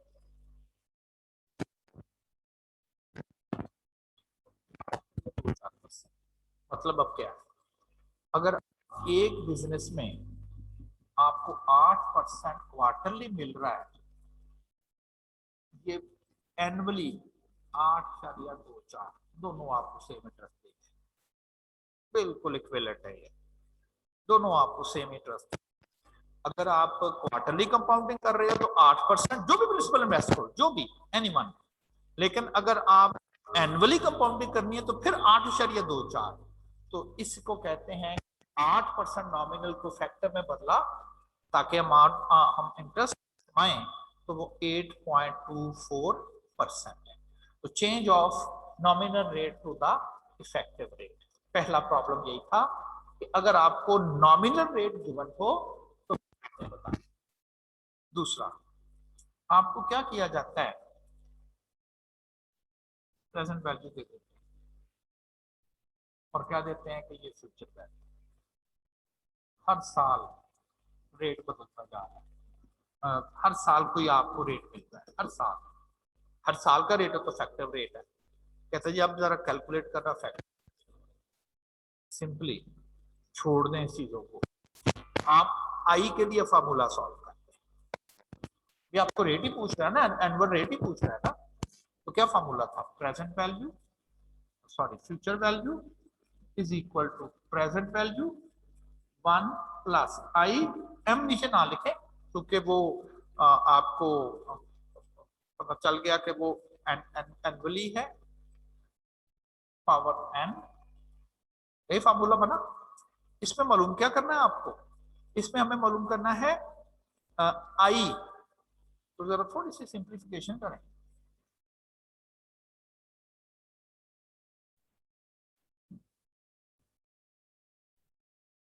ये एन का क्या करें, दोनों साइड पर रेसिप्रोकल पावर ले लें, ये खत्म हो जाएगा। ये 1 का क्या करें, दूसरी साइड पे लेने आइए, आ जाएगा। तो आप ये कह लें कि या तो आप इस तरह की इक्वेशन रख के आई के लिए सॉल्व कर दें, आई के लिए, लेकिन ये कब, सिर्फ जब एनुअल रेट हो, फिर ही है ना, वरना नीचे एम आ जाना था ना, नीचे वरना एम आ जाना। या डायरेक्टली शॉर्टकट मैंने बना दिया आपको कि अगर रेट मालूम करना हो कंपाउंड इंटरेस्ट का रेट एनुअली, इफेक्टिव रेट ही होगा ना, या तो उस इक्वेशन में रख के सॉल्व कर दें, या ये वाला फार्मूला याद कर लें, future value over the final present value power 1/n -1, ये वाला फार्मूला सॉल्व कर लें। अगर आप कहेंगे फार्मूला हम जरा प्रॉब्लम का इसे सॉल्व करते हैं, जो रेट आएगा सारी एनुअल है ना, 1 की एनुअल, तो इफेक्टिव रेट आ जाएगा। हो सकता है आपको नॉमिनल रेट दिया हुआ हो, या आपको फ्यूचर और प्रेजेंट वैल्यू दी हो और आपको रेट पूछा जाए। पहला जो प्रॉब्लम किया इसमें नॉमिनल रेट दिया था, इफेक्टिव रेट पूछा हुआ था। अब जरा दूसरा प्रॉब्लम पढ़ते हैं।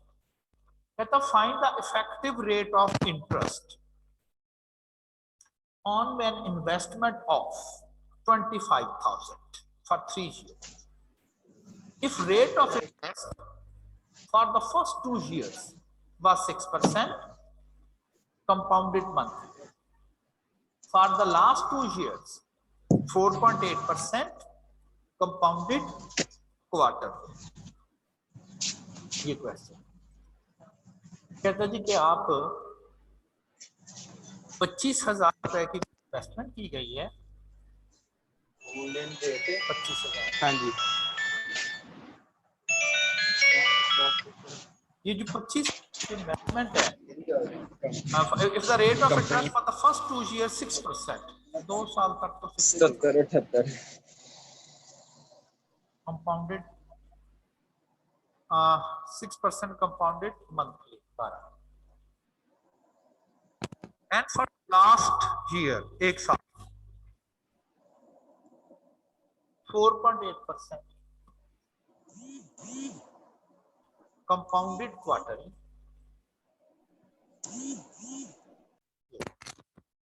कहता फैक्टर ये एक्चुअली अब क्या मसला आ गया, दो नॉमिनल रेट्स आते हैं, डिफरेंट आ गया ना, वो भी नॉमिनल है, वो भी नॉमिनल है।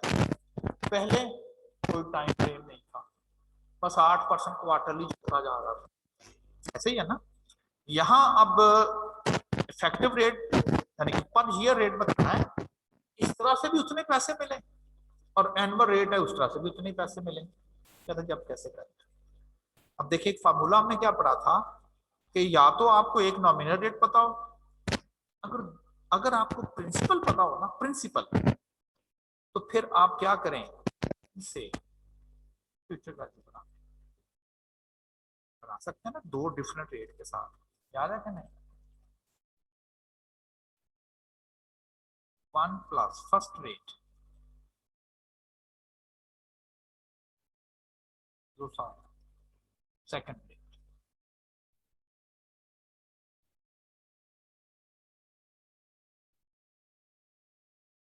फ्यूचर वैल्यू बन जाएगी, प्रेजेंट वैल्यू फ्यूचर वैल्यू, तो ये आप इफेक्टिव रेट।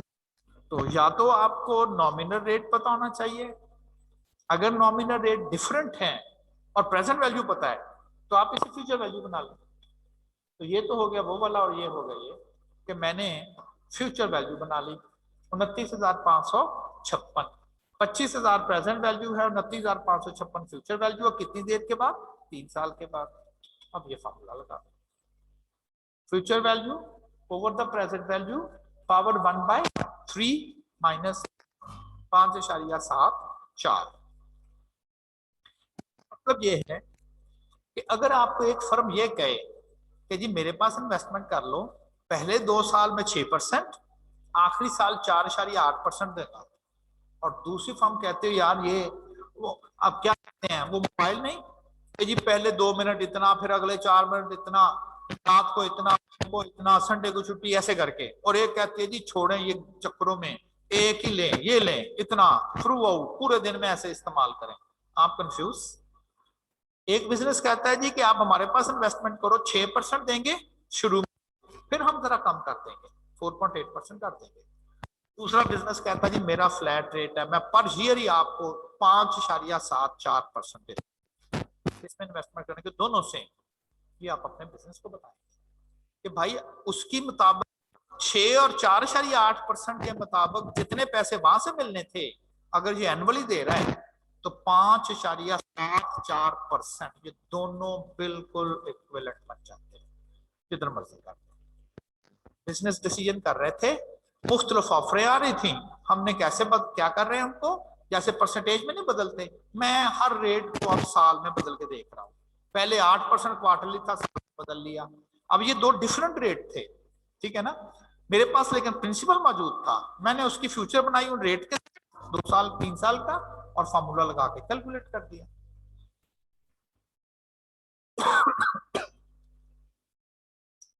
तो ये दो दो प्रॉब्लम्स थे, वो मैंने आपको बोल दी। क्वेश्चन है which option is better for investment for 2 year, हमें हेल्प करें। आपको इन्वेस्टमेंट करनी है, 3 ऑप्शन थी आपके पास।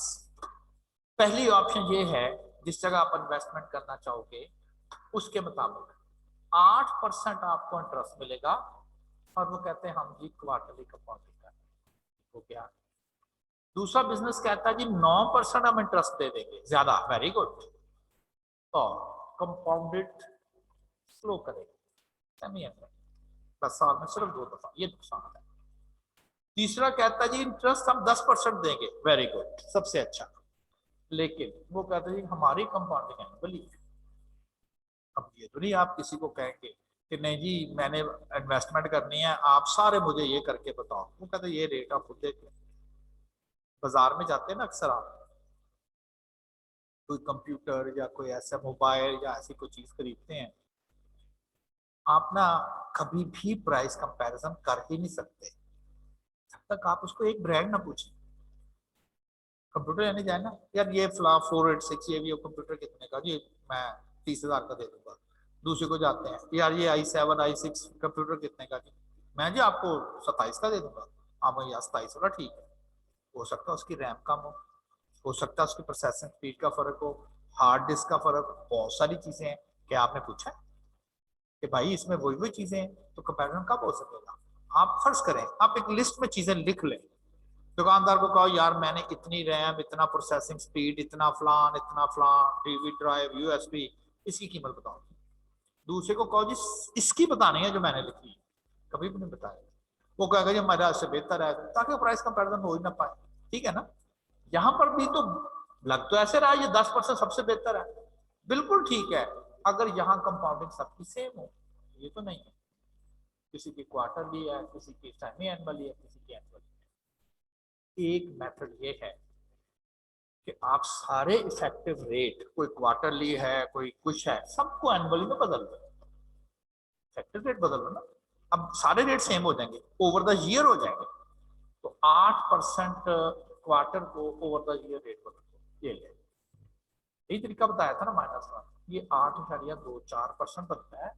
अगर क्वार्टरली वो 8 हो तो एनुअली अगर बदलेंगे तो दोनों इधर इतने इधर इन्वेस्टमेंट करते या एनुअल इधर करते, बिल्कुल सेम है, एक ही बात। अब आपको समझ आ गई, इससे तो ये वैसे बेहतर ही है, क्योंकि वो एनुअली 10 बनता है, ये एनुअली में भी बदले ना तो ये 8.24 बनता है, बढ़ता है लेकिन 2 4 10 थोड़ा ही है, इसको भी बदले, ये सेमी एनुअली है, ये भी बढ़ गया लेकिन ये 9.2 पे गया, और ये तो पहले ही है, यही बेहतर है, यही बेहतर है। लेकिन पहले तो आपको डाउट हो गया ना कि यार रेट तो 1% है लेकिन है भी तो एनुअली, लेकिन अब आपको क्लियर होगा कि नहीं, इसी में ही आपको बेनिफिट।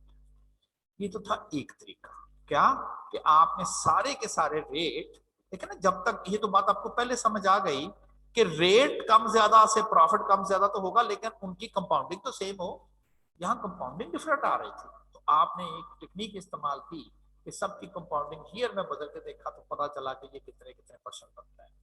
दूसरा, आप दोनों जगह पर बल्कि तीनों जगह पर कोई एक प्रिंसिपल इन्वेस्ट करते, कोई एक, फर्ज करें 100, 1 रुपया भी हो सकता था, मैंने ऐसे 100 कर दिया। ऐसा तीनों की इन्वेस्टमेंट कर रहे हैं, लिखा हुआ 2 ईयर, 2 साल, तो 2 साल के बाद सबका फ्यूचर था। इसका ज्यादा है, इसका ज्यादा है। ये तो आप अपने तौर पे किया ना कंपैरिजन के लिए, क्योंकि उसने आपसे क्वेश्चन किया था which option is better, MCQs था। तो ये तो नहीं कह रहा, आपने कहा जी सर इधर 10,000 लगाएंगे तो कोई और नहीं आएगी, फ्यूचर बिल्कुल और आएगी, लेकिन आएगी ज्यादा इसी से। और वो पूछ भी यही रहा कि which option is better for investment, तो आप बता सकते हैं।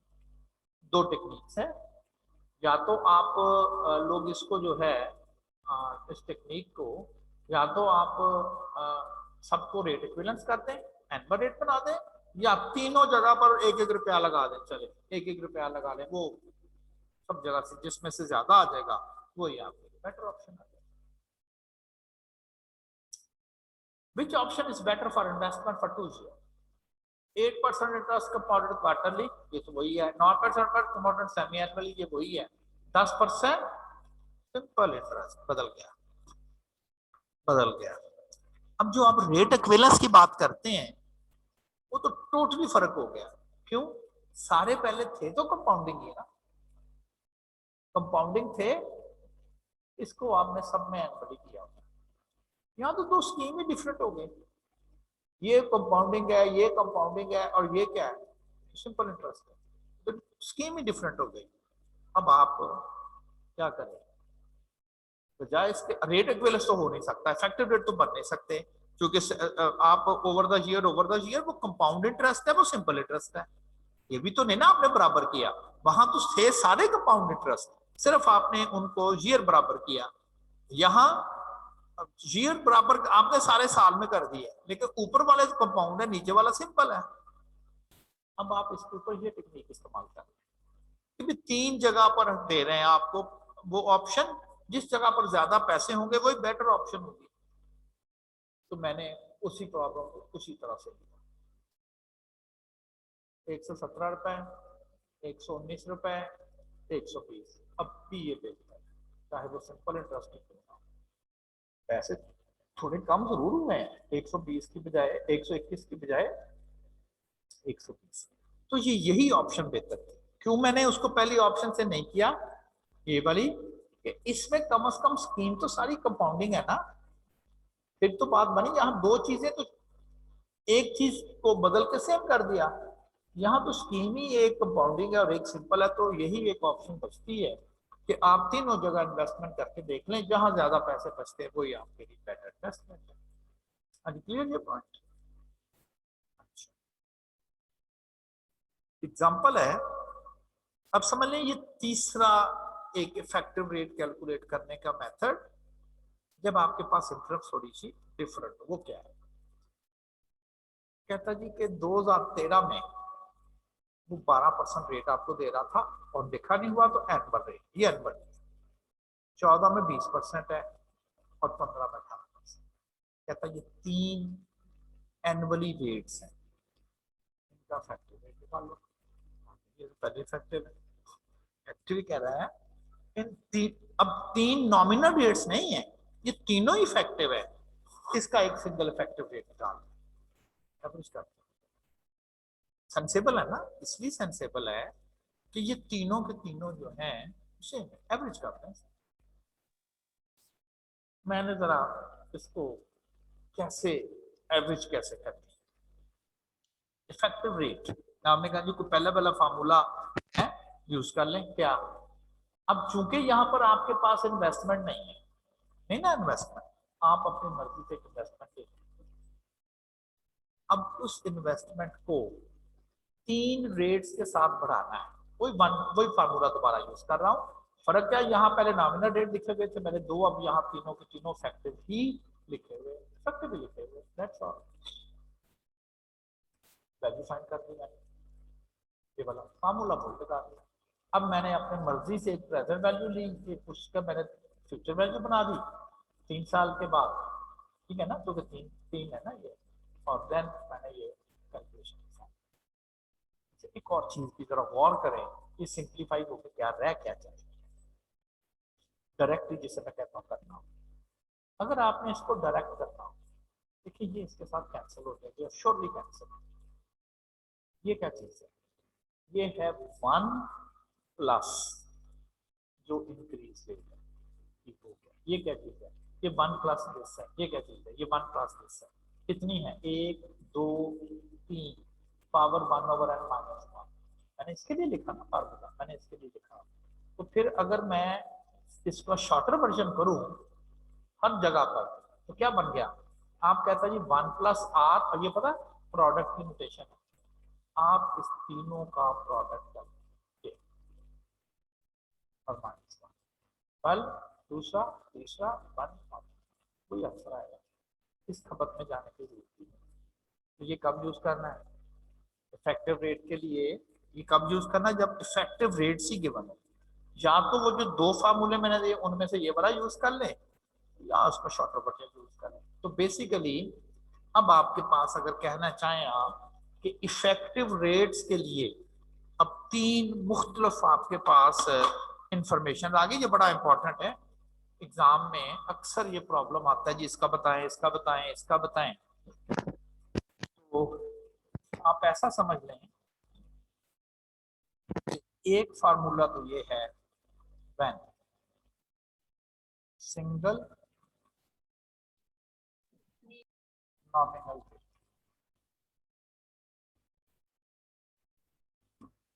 तो इफेक्टिव रेट कैसे कैलकुलेट करें? 1 प्लस जो नॉमिनल रेट आपको इफेक्टिव रेट आपको। एक फार्मूला था कि चाहे वो आप समझ लें टेक्निकली दो ही, वो अगर को वो नॉमिनल रेट दे देता है या इफेक्टिव रेट दे देता है और फिर बाद में कहता है इफेक्टिव रेट, ये बता future value over present value power 1/n और माइनस, ये सबके लिए यही है। वो अगर इन्वेस्टमेंट आपको बता दे जैसे बताई गई थी, तो फिर तो आप वो रख लें, इन्वेस्टमेंट वो आपको बता देते हैं। अगर वो इन्वेस्टमेंट आपको नहीं बता रहा तो फिर अपने तौर पर सपोज कर लें, ठीक हो गया। ये जनरल मानना है। इसी को स्पेसिफाई किया जा सकता है अगर जो रेट दिए हुए हैं वो इटसेल्फ अगर एनुअली ही हो और उसका इफेक्टिव रेट कहा जाए, तो फिर उसका शॉर्टर वर्जन ये बनता है कि जितने रेट्स हैं उसकी पावर 1/n और -1 पाई के साथ प्रोडक्ट। नहीं याद है तो यही कर लें, दो बेसिकली आप समझ लें दो, तो वही कर लें। हाँ जी, क्लियर ये पॉइंट आप? तो मैं फिर एक दफा इसको इसको बोल देता हूँ। इफेक्टिव रेट में बदलना, नॉमिनल रेट गिवन था, मैंने इफेक्टिव रेट में बदल दिया। नॉमिनल रेट गिवन था, मैंने उसको इफेक्टिव रेट, दो डिफरेंट रेट्स थे, चाहे वो नॉमिनल हो कुछ भी हो, डिफरेंट है। प्रिंसिपल इन्वेस्टमेंट पता थी, इसकी बनाएंगे फ्यूचर और ये वाला फॉर्मूला यूज करते हैं। अगर आपको प्रिंसिपल इन्वेस्टमेंट नहीं पता, वो ले बता रहा, तो फिर खुद सपोज कर लो, ठीक है ना। और यही फॉर्मूला नहीं तो बस इतना ही काफी है आपका जी, थोड़ा सा जरा सीधा सा हो जाए, जल्दी से हो जाए। अगर सारे खुद ही एनुअल दिए हुए हो तो देखिए मैंने किया उसी तरह से है। ये एक खुद एक इन्वेस्टमेंट सपोज कर ली, फ्यूचर वैल्यू बना दी और वही फॉर्मूला लगाया, आंसर लिख दिया। मैंने बताया जी सिंप्लीफिकेशन, फिर एक सिंप्लीफिकेशन स्टेप समझाए कि नोट करें कि ये सिंप्लीफाई होकर इतना हो जाएगा, तो ये इसके साथ कैंसिल हो जाएगा। ये क्या रह गया? ये 1 plus first increase, 1 plus second increase और 1 प्लस थर्ड इंक्रीज, और कितने हैं? 3, 1/3 और -1। आप यार ये थोड़ा ज्यादा आसान, ठीक है, दैट्स फाइन, ये कर लें और ये वाला फॉर्मूला आप यूज कर, ठीक है ना, तो किया जा सकता है। तो हाँ जी, अब किसी कोई प्रॉब्लम तो नहीं है? पूछता मुझसे, मैंने आपको इफेक्टिव रेट समझाया क्या है और 3 मुख्तलिफ सिचुएशंस में टेक्निकल 2 किस तरह से आपने उसको इफेक्टिव रेट में बदलना, क्यों बदलना, ये डिसीजन करने थे, ये रेट ही डिफरेंट आ रहे थे, अब क्या करते हैं, एनुअली रेट बनाना था हमने, कितना का एनुअल रेट बनता है, जैसे हम नहीं करते हर बार परसेंटेज बताओ यार, वो कहता है यार ये क्वार्टरली क्वार्टरली रहने तो मुझे एनुअल बताओ, आप कहते अच्छा मैं कन्वर्ट करके अभी बता देता हूँ, ठीक है ना। ये अभी जो आर्टिकल किया वो हमने किसी नॉमिनल रेट को किसमें बदला, इफेक्टिव रेट में। अब ये जो सेकंड है ऑलमोस्ट उसी तरह का, इसमें एक नॉमिनल रेट को दूसरे नॉमिनल रेट में बदला, इफेक्टिव में नहीं, ओवर द ईयर नहीं, दूसरे नॉमिनल, मतलब एक आपको ये कह रहा है, एक बिजनेस आपको ये कह रहा है कि वो आपको लाइक 8% इंटरेस्ट देगा और वो कंपाउंडेड सेमी एनुअली करते हैं, आपको चेंज करना पड़ रहा है क्वार्टर, इतना इंटरेस्ट वहां से मिले कि दोनों क्या हो जाए, इक्वल इंटरेस्ट में, बात है ना, इंटरेस्ट की मिकदार उधर से एक ही बात है, जैसे कहते हैं, ये देखना था कि मतलब वही बात है ना, एक बिजनेस मान जी के देखें आप बैंक से ना सेमी एनुअली दे दें, मैं आपको क्वार्टरली देता हूँ, मेरे पास आप पहले देखेंगे तो सही, मैं आपको इतना इंटरेस्ट रेट देता हूँ, थोड़ा जी मैं कम करूंगा, आपको पता है जी क्वार्टरली कंपाउंडिंग है तो ज्यादा पैसे बनते हैं, तो रेट लाइक आपको 7.5% दे देता हूँ।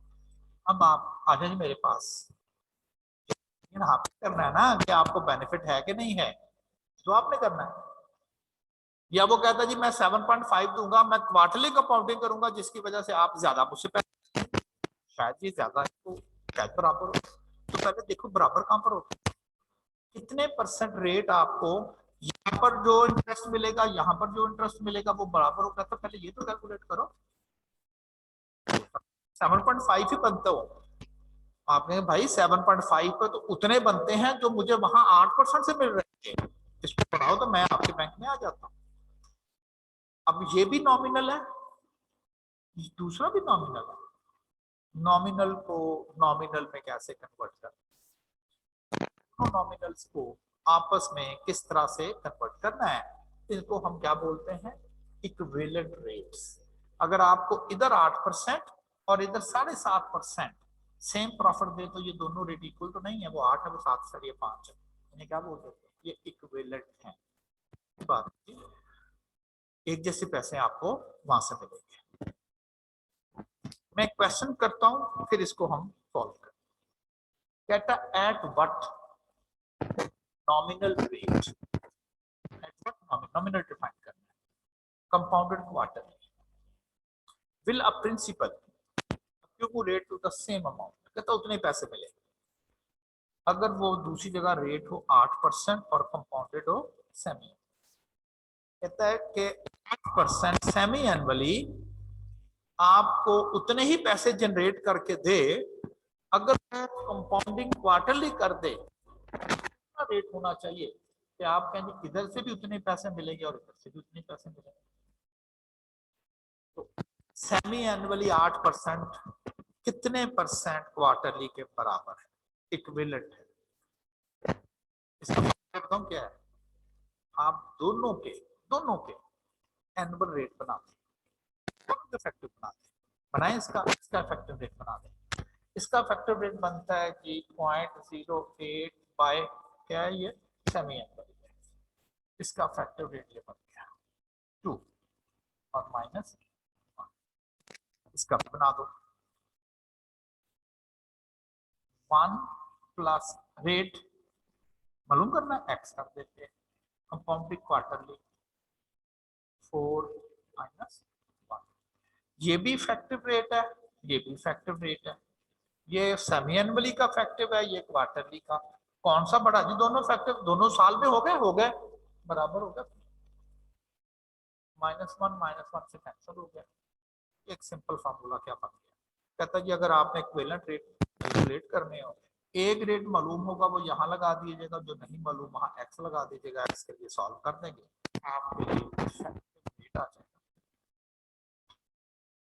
ये देखिए क्वार्टरली रेट मालूम नहीं था, मैंने वहां पर लिख दिया।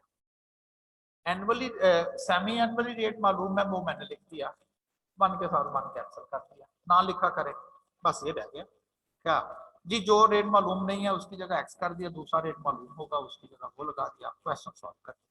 अब इसके बाद तो ये सारे फिर सोल्यूशन ही चल रहा है और तो कुछ नहीं। कैलकुलेटर से टाइम बचाएं अपना ताकि हमें ये जरा वो मैनुअली सॉल्यूशन से जान जरा छूट जाए, और हम कहते हैं कि जरा कोई इसको कैलकुलेटर पर फीड कर देते तो कर देते हैं। Bracket 1 + x/4, 1 + x/4 bracket close, और पावर कितनी है जी 4, पावर 4। कर्सर को एरो की देंगे तो ये नीचे आ जाएगा, अल्फा इक्वल आ जाएगा। उधर जरा खुद थोड़ा सा लिख लें, 1 और 0.04 आ जाएगा ना, बजाय इसके जो कैलकुलेटर्स पर आपको होता है थोड़ा सा खुद मैनिपुलेट ना करें तो कैलकुलेटर को as it is power, sorry हो गया सारा कुछ। 1 + 0.04 पावर, ठीक है जी, ठीक है, ठीक लिखा हुआ मैंने, सॉल्व एक्स, क्योंकि इक्वेशन है ये, 0 देके से सॉल्व करवाए। वैसे तो शुरू में कोई इतना फर्क नहीं आएगा, मल्टीप्लाई का 7.9 to 7.9 बिल्कुल ठीक हो गया। इसके जी पहले पावर हटाएं, जिनको मैनुअली करना है ऊपर से देखें मैंने कैसे इनको मैनुअली जो है वो भी सॉल्व किया। जी आपका अगर कोई क्वेश्चन है तो पूछ लें मुझसे।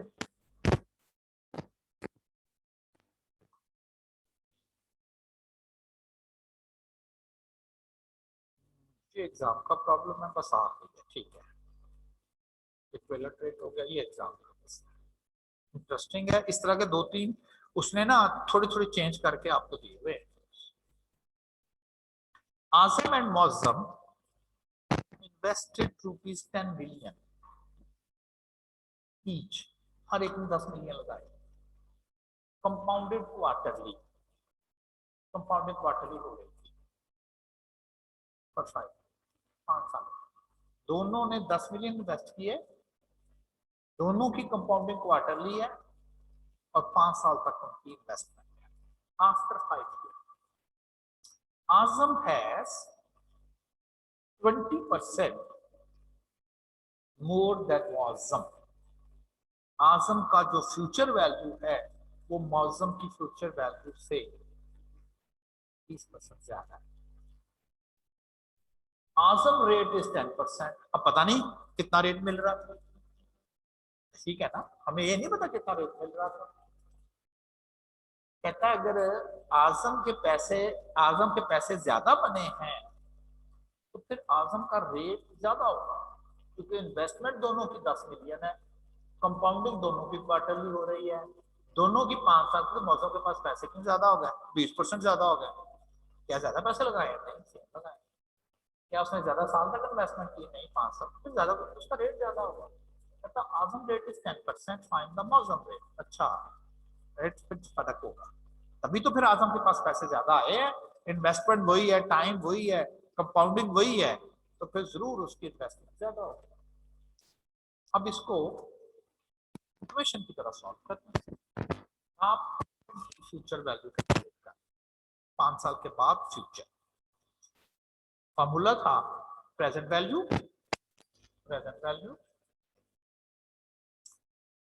this one is the present value into 1 plus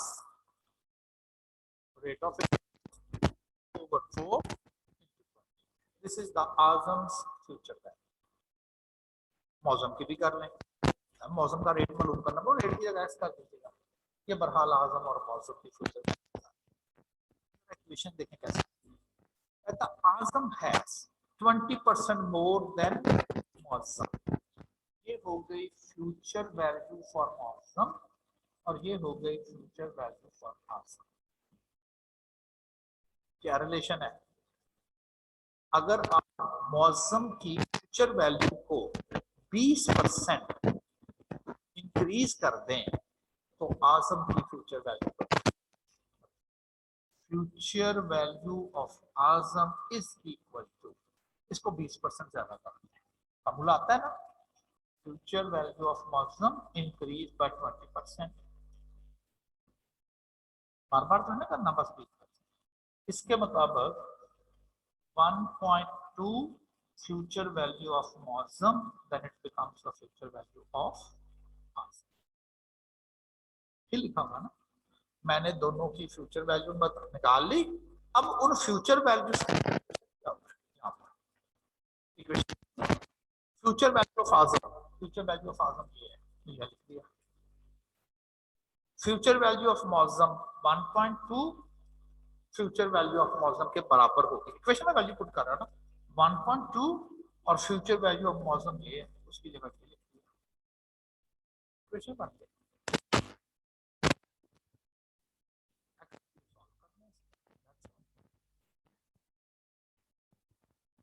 हाँ जी, कोई क्वेश्चन है तो पूछ लें, थोड़ा सा सिंपलीफाई कर लेना, ये कट जाएगा लाइक ये वाला, क्योंकि मल्टीप्लाई हो रहा है, मल्टीप्लाई हो रहा है।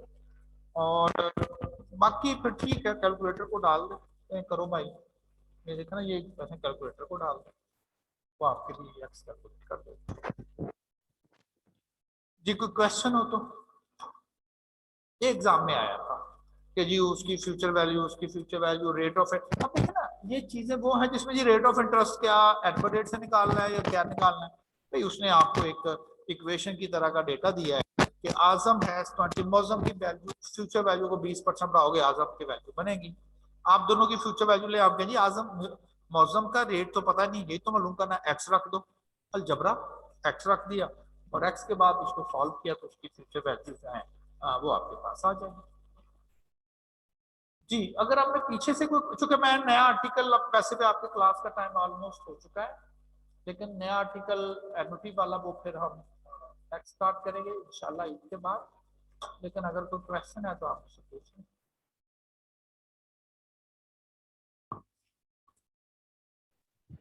सर जी अस्सलाम वालेकुम। वालेकुम सलाम। सर पिछले लेक्चर से मैंने एक क्वेश्चन करना था, वो मुझे समझ नहीं आई। जी जी ये जो है क्वेश्चन एग्जांपल नंबर 32 का, जो मोहम्मद अहमद ओज रुपीज 32 30 32। इधर मेरे इधर है, हाँ जी है, ये कल वाली, कराया था आप, जिसमें 2 एक्स आते हैं। अच्छा ये वाली, यस। जी इसमें आप मुझे ये थोड़ा सा गाइड कर सकते हैं कि कहाँ पर सर कौन मैं सी। जी एक्स की समझ नहीं आई कि एक्स का जो ये जो है ना दूसरा हाँ वाला स्टेप जो है, हाँ उसमें जो एक, एक्स की वैल्यू जब फाइंड करने के लिए एक्स को पे पुट करते हैं, वो इसकी समझ नहीं ये कह रहे हैं, आई। Yes sir. ये कैसे लिखते हैं? अच्छा मैंने आपको आज के स्टार्ट में भी ये चीज कही थी कि एक होता है ड्यू अमाउंट्स, ड्यू अमाउंट का मतलब कहाँ कहाँ पैसे वापस करने, एक होता है कि वो जी उस अपनी उस प्रॉमिस पे समझने नहीं चल रहा, बल्कि वो कहता है जी कि मैं अब इधर नहीं इधर पैसे देना चाहता हूँ, आप बताएं कि मैं कितने पैसे दूं। अब देखिए फर्क नहीं, उस हिसाब से मैं आपको कहता हूँ, लाइक मैं कहता हूँ यार मैं आपको ना मैंने वापस करने 100 रुपया साल बाद वापस करूंगा, साल के बाद 100 रुपया मेरे जिम्मे ड्यू था, साल के बाद जो ये थे इंटरेस्ट डाल के 100, मैं कहता नहीं यार मैं 2 साल के बाद वापस करना चाहूंगा, आपने ठीक है मैं उसमें साल का इंटरेस्ट डालूंगा ना, फिर ही बात बनेगी, ये तो नहीं कह रहे तो हम जी 2 साल के बाद तुम 100 दे देना, भाई 2 साल के बाद 100 तो नहीं रहेगा, मैं कितना डिले कर 1 साल, मैं इसमें 1 इंटरेस्ट डालू, ठीक है कर दें, आप अगर 2 साल के बाद देना चाहते हैं तो 10 दें, फिर मुझे साल के बाद देना चाहते हैं तो 100 दें मुझे, एक ही बात है ना, एक ही बात है। तो यहां पर भी वो कह रहा है कि एक पैसे उसने 3 साल के बाद, ये थी उसकी ड्यू अमाउंट, 3 साल के बाद 750, 8 साल के बाद 1000, ये तो थी उसकी ड्यू जो उसने पे करना था। कहता यार छोड़ो इसको, मैं ना एक पेमेंट करूंगा 5 साल के बाद और एक करूंगा 6 साल के बाद, आप समझ लें। अब ऐसा इसको बना लिया करें कि जी पहले डिसाइड चीजें हुई थी, जैसे ना पाकिस्तान कह रहा है ना IMF के मेरे कर्जे रिस्केड्यूल करो, ऐसे हो रहा है। उसमें तो खैर वो कह रहा है उनको कि जी आप मुफ्त में ही हमें आगे ले जाएं क्योंकि कोरोना क्राइसिस है, हमारी मैशियत ठीक नहीं है, हम आपके पेन, वो तो कहेगा कि आगे ले जाएं, मैं आपको और इंटरेस्ट डाल देता हूँ। लेकिन पाकिस्तान तो ये कह रहा है ना कि हमसे जैसे होता है ना यार बस माफ कर दे, थोड़ा सा फ्री में आगे ले जाना, तो वो हालात कुछ जाहिर करके जाहिर इसकी निगोशिएशन हो रही है। हो सकता है वो कहेंगे ठीक है मैं आपको 6 महीने तो फ्री में आगे ले जाऊंगा, लेकिन अगर आप 6 महीने से भी ज्यादा अपने लोन डिले करोगे तो रूटीन मेरी मैं आपसे 3% या 4% चार्ज कर रहा हूँ, चलो कोरोना की वजह से मैं 1.5% सा चार्ज कर देता हूँ। अब बैठ के वो कैलकुलेट नहीं करेंगे अब कितने कितने पैसे वापस करने हैं, किस्तें अब क्या बनती हैं, रीस्केजुलिंग हो गया ना। तो बिल्कुल ऐसा ही है कि पहले एक पेमेंट होनी थी 3 के बाद, एक पेमेंट होनी है 8 साल के बाद। तो नहीं यार ये 3 साल वाली पेमेंट भी डिले करो, वो 5 पे ले जाओ, और जो 8 साल वाली है वो मैं अर्ली कर देता हूँ, यानी कि नई पेमेंट और 5 और 6 साल का करना है। कहते कितनी कितनी करें, आप मेंशन कर दिया उसने कि वो जो पेमेंट उसने 5 और 6 साल के बाद करनी है वो इक्वल इन अमाउंट करनी है।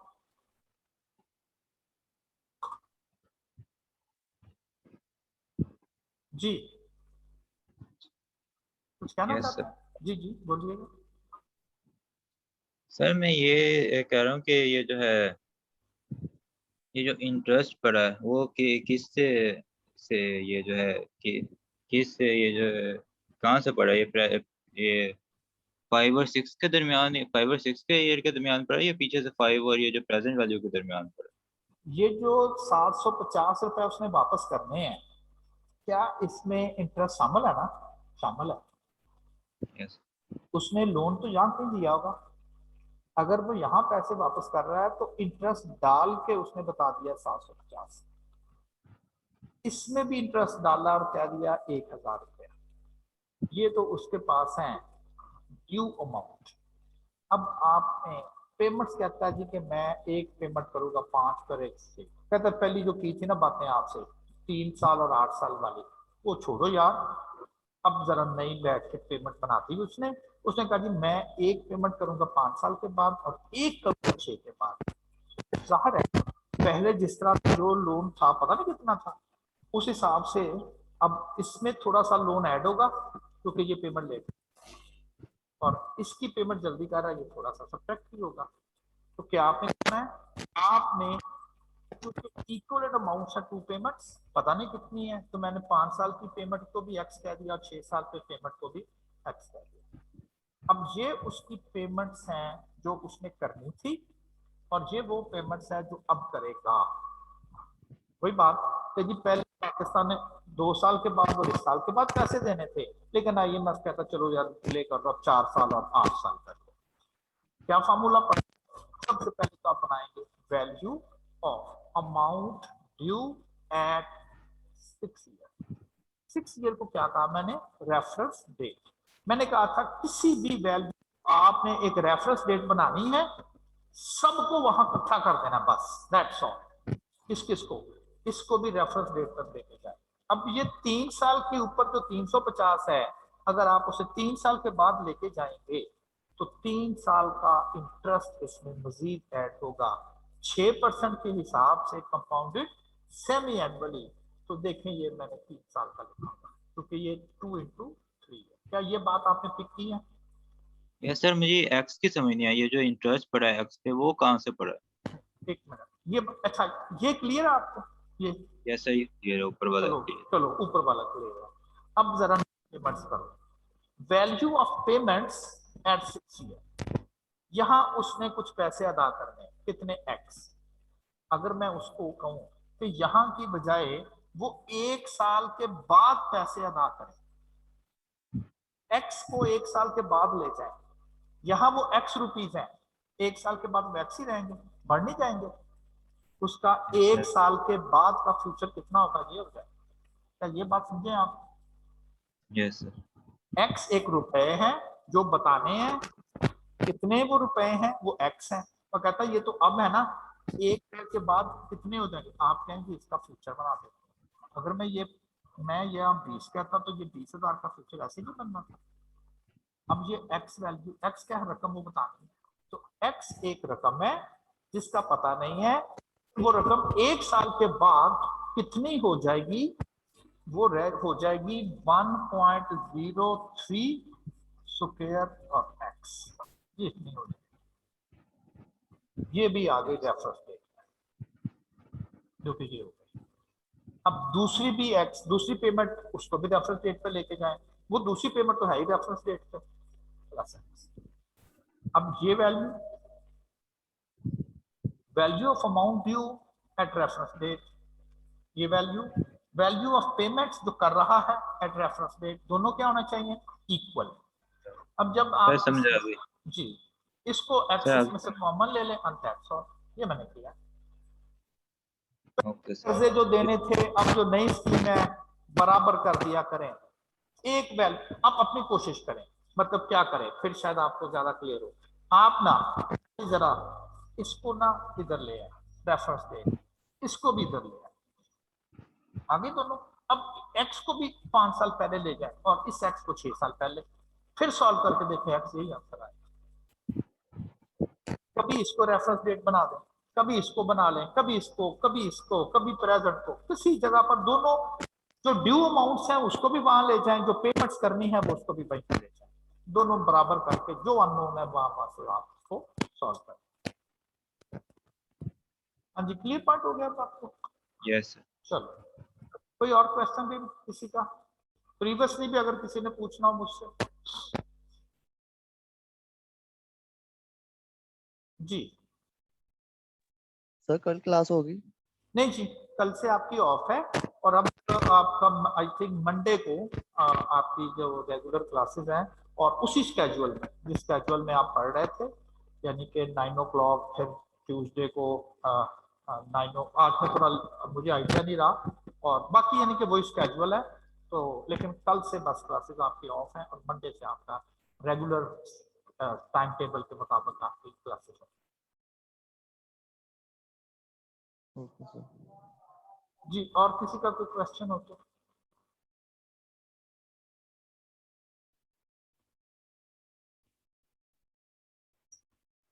अच्छा, एक ऐसे ही चलते चलते मैंने कहा आपसे कुछ वैसे भी